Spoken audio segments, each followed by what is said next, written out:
Bom dia! Estamos de volta com as nossas reflexões matinais à Corsa da manhã. Estamos refletindo a respeito de como nós podemos cultivar a mente semelhante à de Cristo. Este é uma obra maravilhosa que o Espírito Santo de Deus está realizando em nossas vidas, nos fazendo sermos então semelhantes a Cristo através da nossa mente. Por quê? Porque toda a transformação, toda a mudança que pode acontecer na vida de um ser humano começa pela sua mente.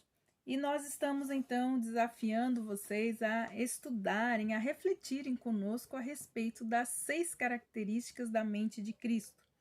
Ontem eu falei para nós lermos, o capítulo 2 de Filipenses, e esse capítulo 2 de Filipenses, dos versículos 5 a 11, é um hino referente que descreve, então, o ideal para as nossas mentes. Então, ao lermos, percebemos 6 partes deste hino, e cada uma dessas partes deste hino descreve um aspecto da vida e da mente de Cristo. Então, nós vamos fazer a leitura. Tenham entre vós o mesmo modo de pensar de Cristo Jesus, que mesmo existindo na forma de Deus, não considerou o ser igual a Deus algo que deveria ser retido a qualquer custo. Pelo contrário, ele esvaziou-se, assumindo a forma de servo, tornando-se semelhante aos seres humanos, e reconhecido então em figura humana, ele se humilhou, tornando-se obediente até a morte e morte de cruz. Por isso também Deus o exaltou de sobremaneira e lhe deu o nome que está sobre todo nome, para que o nome de Jesus se dobre todo o joelho nos céus e na terra e debaixo da terra, e toda a língua confesse que Jesus Cristo é o Senhor, para a glória do Pai. Então, este é o hino que nós vamos analisar a partir de hoje.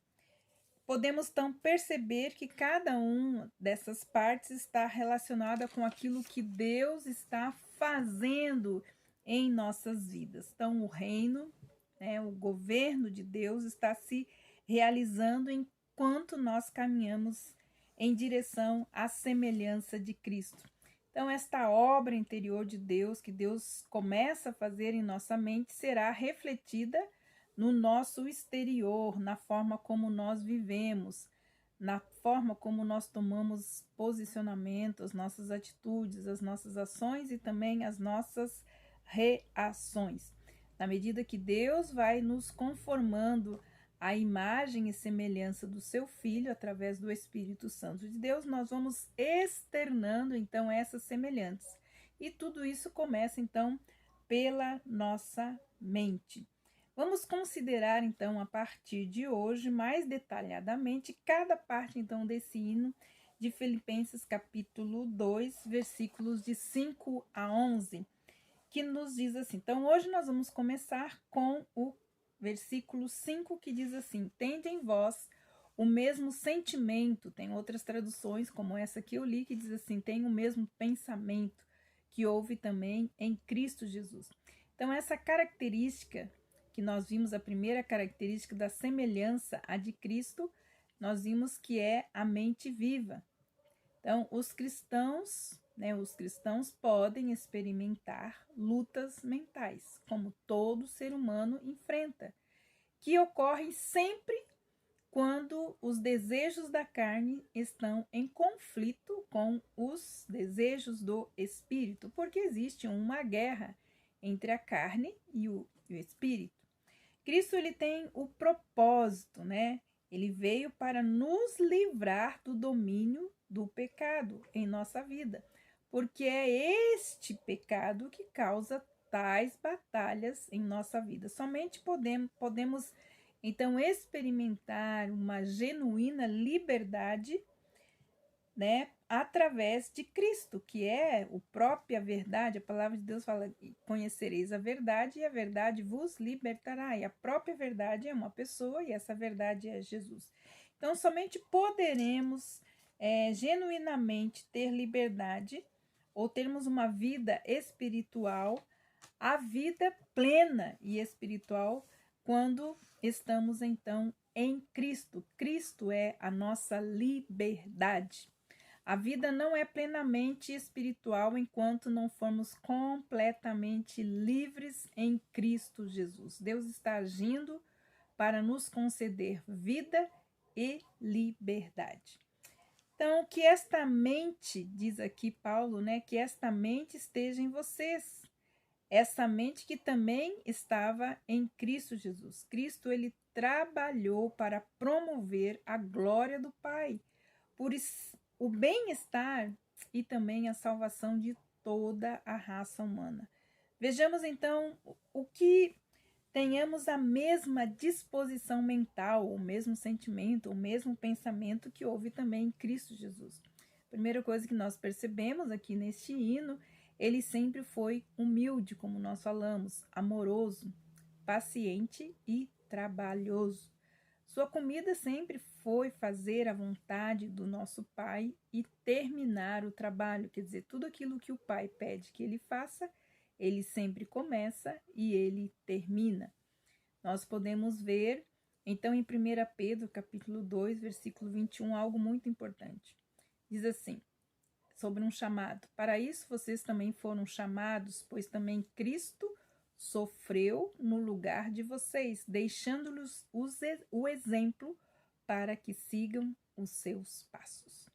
Então, nós estamos aqui, novamente, um chamado: seguir os passos de Jesus, já que ser discípulo é seguir o Mestre, e já que ser cristão é ser um pequeno Cristo na terra, nós precisamos seguir, então, o seu exemplo.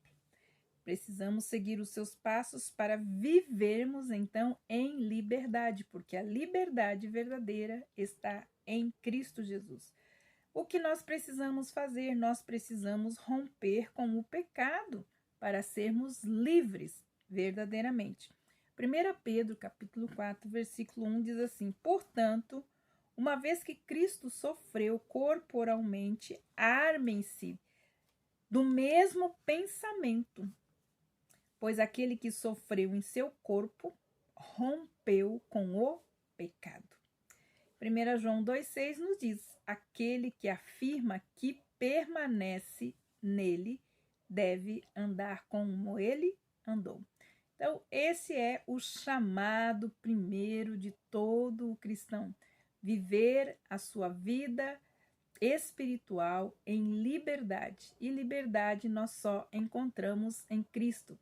E o primeiro campo de batalha para sermos livres, então, é a nossa mente. E aqui nós aprendemos, então, a forma como nós precisamos, então, não ser guiados pelas nossas emoções, mas ser guiados pela mente. Que mente? A mente de Cristo.